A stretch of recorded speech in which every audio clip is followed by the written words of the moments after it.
नहीं है कि आपका बच्चा अगर तोतला है तो वो स्पीच डिले है। वो अपनी तरफ से बेचारा कोशिश कर रहा है, उसको बगैर हंसे, बगैर उसका मजाक उड़ाए उसको करेक्ट ज़रूर करें और उसको बताएं कि बेटा इस तरह से ये वर्ड बोला जाता है, और वो इवेंचुअली सीख जाएगा।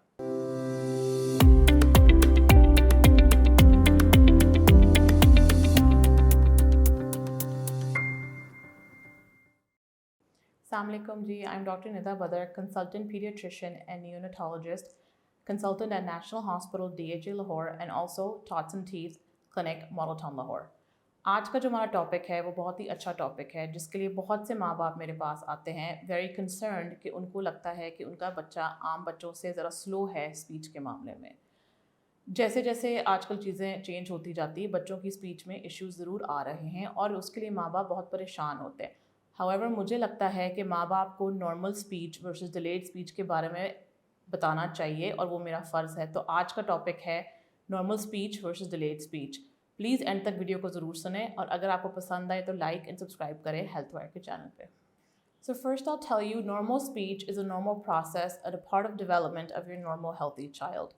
Normal speech is as their brain develops and they learn things in their environment, they start to communicate back and forth with their surroundings, their peers, and their guardians. Normal speech is a normal part. However, delayed speech doesn't always mean that your child has some kind of abnormality like autism or ADHD, but of course, do look for signs for them. Sometimes delayed speech can happen due to delayed milestones because of other things such as environment, difference of speeches, difference of languages, and also sometimes just miscommunication between a child and their parent.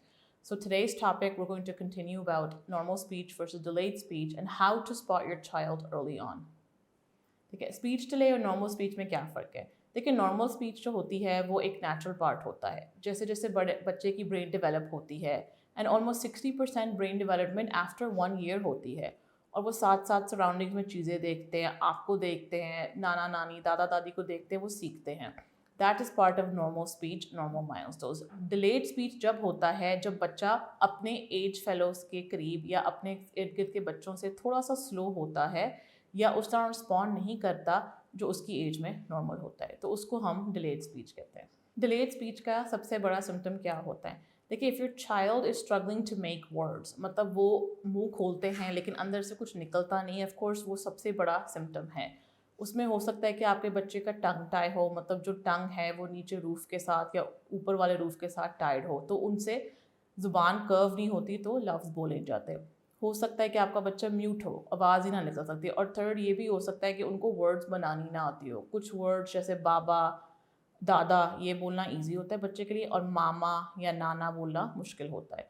तो ये भी आपने चीज़ें factor in करनी है कि अगर बच्चा बोलने की कोशिश कर रहा है लेकिन अंदर से कुछ निकल नहीं रहा, तो आप उनको जल्द से जल्द चेक करवाएं।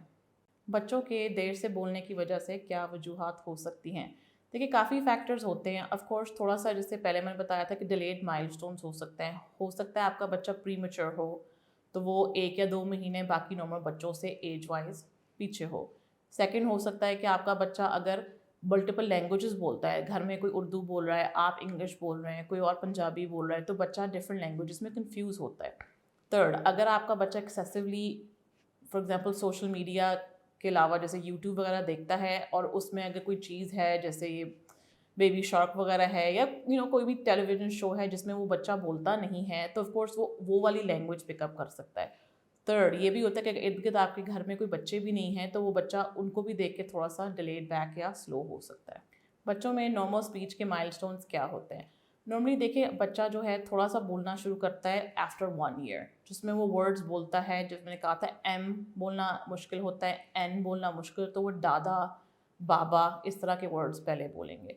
रूल ऑफ थंब ये है कि 1 ईयर पे 1 से 2 वर्ड्स बोलते हैं, 2 ईयर्स पे 2 से 3 वर्ड्स बोलते हैं, 3 ईयर्स पे 3 to 4 वर्ड जिससे एक सेंटेंस बन सकता है। मतलब मामा दूध दे दो, समटाइम्स वो कहेंगे खाना खा लो, या किसी चीज़ को पॉइंट करके वो बता सकते हैं। तो जैसे जैसे एज बढ़ती जाती है वैसे वैसे आप वर्ड्स को ऐड करते जाएं और उस तरह एक सेंटेंस बनती है। मतलब जो 4 साल का बच्चा है वो यूजली थोड़ा सा और फ्लूइडली बोलता है। जो 3 साल का बच्चा है वो 3 से 4 वर्ड्स बोल के एक सेंटेंस बना लेता है। 2 साल का बच्चा है वो 1 से 2 वर्ड्स बोलेगा, लाइक दूधू दे दो, बाकी कुछ नहीं ऐड करेगा। जो 1 साल का बच्चा है वो बेयर मिनिमम वर्ड्स बोलता है, लाइक मामा, बाबा, मिल्क, खाना, इस तरह की, पानी, ईजी सिंपल वन वर्ड्स बताता है जिससे आपको उसका मतलब पता लग जाए। देखिए, अगर आपको फीलिंग है कि आपके बच्चे को डिलेड स्पीच है तो आप कुछ घर में ऐसा कर सकते हैं जिससे उसकी थोड़ी सी स्पीच इम्प्रूव हो। एक तो आजकल थोड़ा सा कॉमन है कि मल्टीपल लैंग्वेजेस बोली जाती हैं। आई एम नॉट सेइंग कि नहीं होना चाहिए, बच्चे एक्चुअली लैंग्वेजेस बहुत जल्दी पिक करते हैं, लेकिन शुरू में इट्स बेटर कि आप डिसाइड करें कि या तो घर में उर्दू बोली जाएगी या पंजाबी या इंग्लिश, और वो सारी फैमिली मेम्बर्स वही एक लैंग्वेज को स्टिक करें। आइडियली फॉर एग्जांपल अगर आप चाहते हैं आपका बच्चा इंग्लिश जल्दी सीखे, जल्दी बोले, तो आप सब उसको इंग्लिश में उससे आंसर करें और वो जवाब भी इंग्लिश में ही दें। That helps a lot of confusion जो बच्चों में हो जाती है। सेकेंड ये है कि आप उसको बुक्स अर्ली ऑन पकड़ाएं, जो छोटी छोटी कलरफुल बुक्स होती हैं जिसमें for example B for bird, C for cat, इस तरह की चीज़ें होती हैं। उससे बच्चे को वर्ड्स बोलनी भी आएंगी और वो लिंक भी करेंगे कि ये चीज़ इसके साथ है या इसके साथ नहीं है। तो एक्टिविटी ज़रूर करें घर में, सिंपल से एक्टिविटीज़, फ्लैश कार्ड्स, बुक्स, जिससे आपका बच्चा थोड़ा सा स्पीच में और आगे बढ़ सके। जो एक और बहुत बड़ा कंसर्न है कि जो स्पीच डिले अगर मेरे बच्चे को है तो उसको ऑटिज़म है। नहीं, ऐसा बिल्कुल सच नहीं है। ज़रूरी नहीं है कि हर बच्चे को जिसको स्पीच डिले है उसको ऑटिज़म है। देखिए, काफ़ी बच्चों को एक्स्ट्रा टाइम लगता है। लड़के थोड़े से स्लो होते हैं, लड़कियाँ थोड़ी सी तेज़ होती हैं। तो लड़के जब स्कूल जाने लगते हैं, वो इर्द गिर्द अपने साथ के बच्चे देखते हैं तो वो उनके साथ बोलने लग जाते हैं। ज़रूरी नहीं है कि आपके बच्चे को स्पीच डिले है तो उसको ऑटिज़म है। ऑटिज़म के और बहुत सारे फैक्टर्स होते हैं। हाँ, ऑफ कोर्स अगर वो 3 साल का है और वो 3 से 4 वर्ड्स जोड़ के एक सेंटेंस नहीं बोल रहा और आप घर पे भी जो मैंने चीज़ें बताई थी वो कर रहे हैं, तो देयर इज़ नो हार्म कि आप उसको एक स्पीच थेरेपिस्ट के या किसी डॉक्टर को चेक करवाएं और उनको डायग्नोसिस कर लें। प्लीज़ खुद से परेशान होने की ज़रूरत नहीं है। स्पीच डिले आजकल और पहले भी बहुत नॉर्मल फैक्टर था। क्या बच्चों का तोतला बोलना स्पीच डिले की निशानी है? नहीं, बिल्कुल नहीं है। तोतला बोलना ये होता है कि उसको थोड़ा-सा कुछ वर्ड्स में बोलने में मुश्किल होती है। तो ज़रूरी नहीं है कि आपका बच्चा अगर तोतला है तो वो स्पीच डिले है। वो अपनी तरफ से बेचारा कोशिश कर रहा है। उसको बगैर हँसे, बगैर उसका मज़ाक उड़ाए, उसको करेक्ट ज़रूर करें और उसको बताएँ कि बेटा इस तरह से ये वर्ड बोला जाता है, और वो इवेंचुअली सीख जाएगा। एक्सरसाइजेज हेल्प करती है डिलेड स्पीच में? जी ऑफ कोर्स बिल्कुल करती हैं। जैसे मैंने बताया था, अगर आपको लगता है कि आपका बच्चा थोड़ा सा स्लो है बाकी बच्चों से, तो आप उसके साथ रोज़ की about 1 hour, 30 minutes to 1 hour की एक्सरसाइज के साथ किया करें। कोई चीज़ उसको लगा दें, लाइक फॉर एग्जांपल फ़ोन में, जिससे वो वर्ड्स को रिपीट करें। मतलब अगर माँ है तो मम मम मम करके बोले। आपने हर चीज़ फॉर एग्जांपल रोज़ एक दिन एक वर्ड सिखाना, उसको बार बार रिपीट करें ताकि बच्चा आपको देख के वो चीज़ रिपीट करे। तो अगर आपको लग रहा है कि इसका थोड़ा सा डिलेड स्पीच है या वो अपनी बात नहीं बता सकता, तो उसको खुद करके दिखाएं ताकि वो आपके थ्रू लर्न करे, क्योंकि बच्चे स्पंजेस की तरह होते हैं, जितना आप दिखाएंगे उतना वो लर्न करेंगे। अगर आपको लगता है कि आपके बच्चे को स्पीच डिले है तो आपको किस डॉक्टर के पास लेके जाना चाहिए? ऑफ कोर्स आपको पीडियाट्रिशियन या चाइल्ड स्पेशलिस्ट के पास लेके जाना चाहिए ताकि वो फर्दर आपको असेस करें, आपकी परेशानियां समझें और आपको बेहतर बता सकें कि जी हाँ जी, आपके बच्चे को और कोई टेस्टिंग की या और किसी चीज़ की ज़रूरत है या नहीं है। तो प्लीज़ अपने चाइल्ड स्पेशलिस्ट के पास अपने बच्चे को ज़रूर चेक करवाएं।